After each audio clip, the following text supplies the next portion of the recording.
السلام علیکم ناظرین، قریب محمدی صاحب ہمارے ساتھ موجود ہیں۔ سب سے آج ہم سوال کریں گے، جیسے کہ ابھی معاشرے کے اندر بہت سے لوگ جو ہیں وہ بچے اور خواتین نشے کی لت میں لگے ہوئے ہیں، ان کو کنٹرول کیسے کیا جا سکتا ہے؟ والدین کو کیا احکام ہے، کیا حکم ہے؟ ان کے حوالے سے آج ہم شیخ صاحب سے پوچھیں گے۔ السلام علیکم۔ وعلیکم السلام ورحمۃ اللہ وبرکاتہ۔ بسم اللہ الرحمن الرحیم۔ قال نبی صلی اللہ علیہ وسلم کل مسکر حرام۔ نبی صلی اللہ علیہ وسلم کا فرمان ہے ہر نشہ آور چیز حرام ہے۔ اور اسی طرح بچہ جب 5 6 7 سال کا ہوتا ہے وہاں اس بچے کو قرآن مجید کا ترجمہ لگا دیا جائے اور اس کو حدیث پہ لگا دیا جائے، تو جیسے جیسے وہ پڑھتا جائے گا اس کے اندر ایک سافٹ ویئر بہت کمال کا اللہ داخل کر دے گا، وہ ہے اللہ تعالیٰ کا خوف۔ ورنہ بڑے بڑے جوان ایسے ہوتے ہیں، ہم اپنے پڑھے ہوئے دین کے علم کے مطابق جب ان کو دیکھتے ہیں کہ یہ کیا بدتمیزی کر رہا ہے اس وقت، یہ کھڑا ہے اس موقع پہ، تو بہت افسوس ہوتا ہے اور دل میں یہ سوچتے ہیں کاش یہ بندہ قرآن کے ترجمے کو سمجھتا ہو۔ اسی طرح یہ نوجوان ہیں، وہ بچپن سے ہی ہمارے ہاتھ سے تلک جاتے ہیں، نکل جاتے ہیں۔ اس کی ریزن یہی ہے کہ ان کو شوق، اور بچہ ایسی چیز ہے اس کو جس پر تو آپ لگائیں گے یہ لگ جائے گا۔ حدیث آتی ہے، نبی صلی اللہ علیہ وسلم نے فرمایا کل مولود یولد علی الفطرہ، ہر بچہ فطرت اسلام پہ پیدا ہوتا ہے۔ آباوان ان یحودان او یمجسان، ماں باپ پیرنٹس جس جگہ پہ اس کو چاہیں لگا دیں، یہودی بنا دیں، مجوسی بنا دیں، یا جس اچھے کام پہ لگا دیں یا برے پہ لگا دیں، تو ان کو تفسیر ترجمے پہ لگائیں۔ ویسے اب آپ کے سامنے خوشبودار کھانا پڑا ہے جی، اور کھانا جس پیمنٹ سے آیا ہے وہ سود کی ہے۔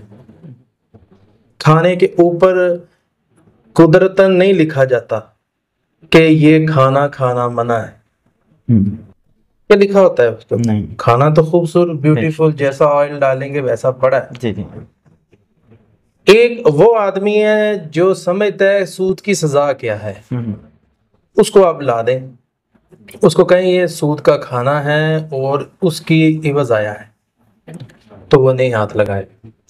کیوں؟ اس کے اندر ایک سافٹ ویئر اللہ نے رکھ دیا، اس کو کہتے ہیں خوف۔ حلال اور حرام چیز کے درمیان جو چیز آ کے کھڑی ہو گئی ہے وہ ہے خوف خدا۔ اسی طرح جو آپ کا بچہ ہے وہ جب سمجھے گا قرآن کو اور حدیث کو، اچھا آپ کا کویسچن یہ بھی بن سکتا ہے کہ خوف پیدا کیسے ہوتا ہے؟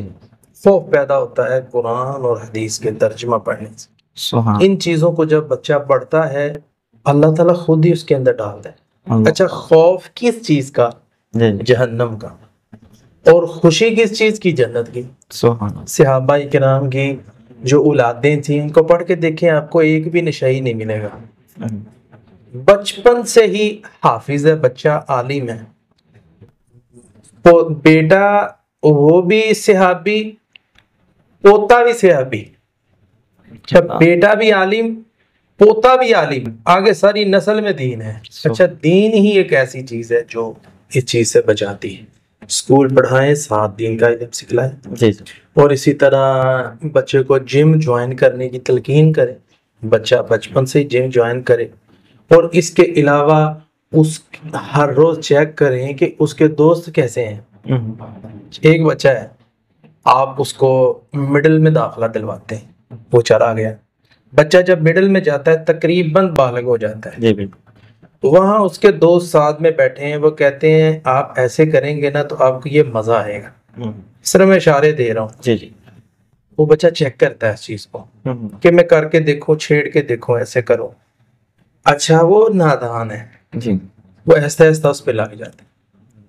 اسکول آپ نے بھیج دیا ہے، آپ دوستوں کو بھی چیک کریں، بچہ آتا جاتا ہے اس سے کویسچن کریں، بیٹا آپ کا دوست کیسا ہے، کیا نئی بات آئی ہے سامنے، آپ کو پتہ چل جائے، آپ اس کو اپنے ہاتھ میں رکھیں، ساتھ اس کو دین کا علم دیں، انشاءاللہ تعالی میں لکھ کے دے سکتا ہوں کہ آپ کا بچہ خراب نہیں ہوگا، اللہ تعالیٰ اس کو غلط کاموں سے، غلط چیزوں سے محفوظ کر لے گا، اور خود ہی اللہ اس کی حفاظت کرے گا۔ کیونکہ حدیث میں آتا ہے جو بچہ یا طالب علم دین کا علم سیکھنے کے لیے نکلتا ہے، اللہ اس کے پاؤں کے نیچے فرشتوں کو بھیج دیتا ہے، وہ پر رکھ دیتا ہے، سبحان اس لیے اس پہ بہت بڑی خاص رحمت ہوتی ہے اس میں۔ اس لیے دین کا علم بھی سکھاؤ اور دنیا کی تعلیم بھی دیں، انشاءاللہ آپ کا بچہ آگے بھی جائے گا، قابل بھی بنے گا، نشے سے بھی بچے گا۔ ماشاءاللہ۔ ورنہ میں نے کل یا پرسوں مجھے میسج آیا، ایک بہن نے کہا کہ آج میرے بھائی کی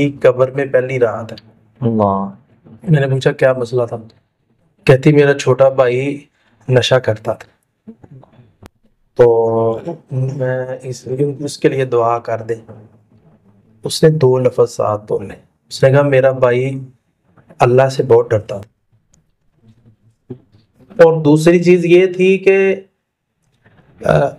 نشہ کر لیتا تھا ساتھ۔ اللہ، یہ چیزیں ہیں، میں نے کہا اللہ تعالیٰ سے ڈرنے والے کو اللہ ضرور بخشے گا، لیکن ہاتھوں سے نکل گیا، کہاں کا کہاں چلا گیا۔ تو بہت سی ایسی مثالیں ہیں، لیکن میں نے جامع باتیں سٹارٹ میں کر دی ہیں، اس پہ توجہ دینی چاہیے ہم سب کو، اللہ نیک اعمال کی توفیق عطا فرمائے۔ ڈاکٹر صاحب اسی والے سے ہم نے ترک منشیات الخیر ترک منشیات کا ہاسپٹل بھی الحمدللہ ہم نے شروع کیا ہے۔ جی جی اس حوالے سے اگر کسی بہن کا، کسی بھائی کا کوئی عزیز اقربا جاننے والا ہے، نشے کی لت میں ہے، تو وہ ہم سے انشاءاللہ رابطہ کرے۔ یہ ایڈریس جو ہے وہ زمزم گارڈن والا چیچا وطنی، ساہیوال چیچا وطنی زمزم گارڈن، وہاں پر آ کر آپ وزٹ بھی کر سکتے ہیں اور انشاءاللہ ہم سے رابطہ بھی کر سکتے ہیں۔ اور باقی اللہ تعالیٰ تمام بھائیوں کو، بہنوں کو نشے سے دور رکھے، اللہ تعالیٰ حفاظت فرمائے۔ تو انشاءاللہ ہم آپ کی خدمت میں حاضر ہیں۔ السلام علیکم۔